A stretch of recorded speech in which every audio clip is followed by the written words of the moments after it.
Hi, it's Suzy from Active Seniors here with another quick exercise tip for you. If you're doing strengthening exercises from home, one of the aspects that we'd recommend that you monitor is your workload. Now this helps you to see that you're actually progressing and increasing your strength. You'll be able to see that you're able to lift more, or you're able to do more repetitions with the same workload. Alternatively, it also helps to monitor your injury risk. When we're doing any exercise, we want to gradually and incrementally increase the difficulty of the exercise to make sure that your body has time to adapt to the change that it's making. If you make too big a change too often, it can result in overload, and this will increase your risk of injury.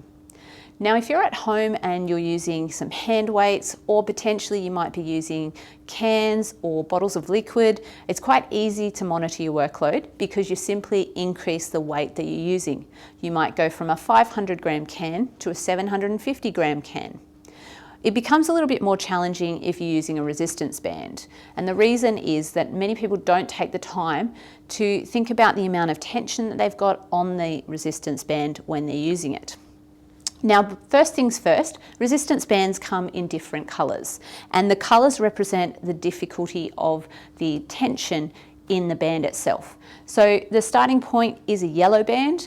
That is the easiest and the lightest. From there, it's a red. From there, it's a green.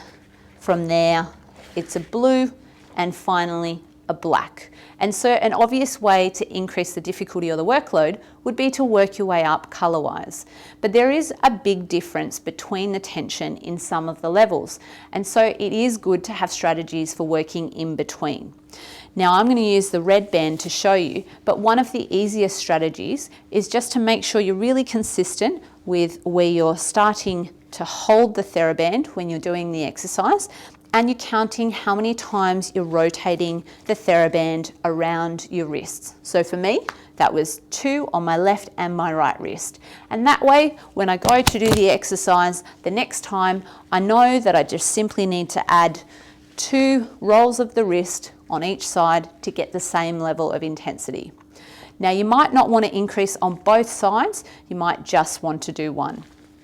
If you're doing any exercises that require you to anchor the TheraBand, make sure that your anchor point, provided it's safe, is right at the end of the band for the same reason, so that when I'm anchoring it, I can then count the number of wrist rotations before doing my exercise to make sure that I'm at the same consistent level of stretch.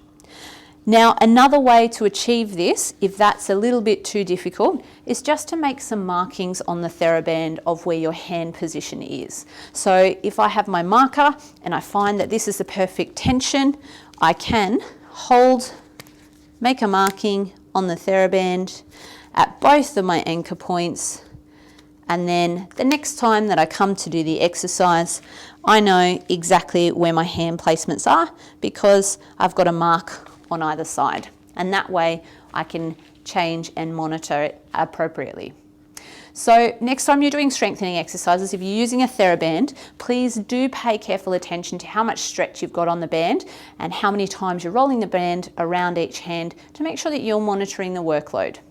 So I hope you've enjoyed today's tip. I hope you're still enjoying the 12-week program.